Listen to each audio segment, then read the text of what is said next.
പ്രിയപ്പെട്ടവരെ, ഇന്നത്തെ സുവിശേഷം വെറും 4 വരികൾ മാത്രമാണ് ഉള്ളതെങ്കിലും ഈ ഒരു ചെറിയ സുവിശേഷ ഭാഗത്തിലൂടെ 4 മനോഭാവങ്ങളെ, കഥാപാത്രങ്ങളെ അവതരിപ്പിച്ചിരിക്കുകയാണ്.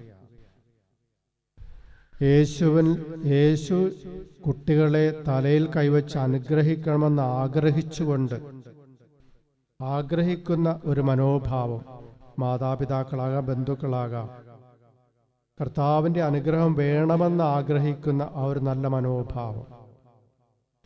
രണ്ടാമതായിട്ട് ശിഷ്യന്മാർ, ആ തിരക്കുകൾക്കിടയിൽ അവരിങ്ങനെ അനുഗ്രഹത്തിനായിട്ട് വരുമ്പോൾ തടസ്സം നിൽക്കുന്ന ശിഷ്യന്മാരുടെ മനോഭാവം, അവരെ ഓടിക്കുകയാണ്. മൂന്നാമതായിട്ട് യേശുവിൻ്റെ മനോഭാവം. യേശു പറയുന്ന അവരെ തടയണ്ട, അവരെല്ലാവരും എൻ്റെ അടുത്തേക്ക് വരട്ടെ. മറ്റവസരങ്ങളിലും കർത്താവ് പറയുന്നത് ഇങ്ങനെ തന്നെയാണ്, അധ്വാനിക്കുന്നവരും ഭാരം വഹിക്കുന്നവരുമായ നിങ്ങളെല്ലാവരും എൻ്റെ അടുത്തേക്ക് വരിക. അപ്പോൾ എത്ര തിരക്കുണ്ടായാലും ഏതവസ്ഥയിലായാലും എല്ലാവരെയും സ്വീകരിക്കുവാനായിട്ടുള്ള ആ ഒരു തുറന്ന യേശുവിൻ്റെ മനോഭാവം. നാലാമതായിട്ട് യേശു ചൂണ്ടിക്കാണിക്കുന്നത് കുട്ടികളെയാണ്. സ്വർഗരാജ്യം അവരെ പോലെ ഉള്ളവർക്കുള്ളതാണ്.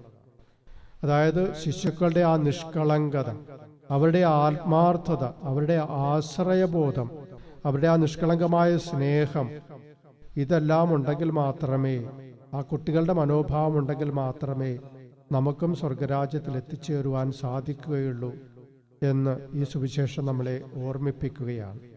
അതിനാൽ പ്രിയപ്പെട്ടവരെ, കർത്താവിൻ്റെ മനോഭാവം നമുക്ക് വെച്ചു പുലർത്താം. എല്ലാവരെയും സ്വീകരിക്കുവാനായിട്ടുള്ള എന്ത് തിരക്കായാലും ആരെയും ഒഴിവാക്കാതെ എല്ലാവരെയും സ്വീകരിക്കുവാനും അവർക്ക് വേണ്ടത് ചെയ്തു കൊടുക്കുവാനുമുള്ള ആ ഒരു മനസ്സിൻ്റെ തുറവിയുള്ള വ്യക്തികളായി നമുക്ക് മാറാം.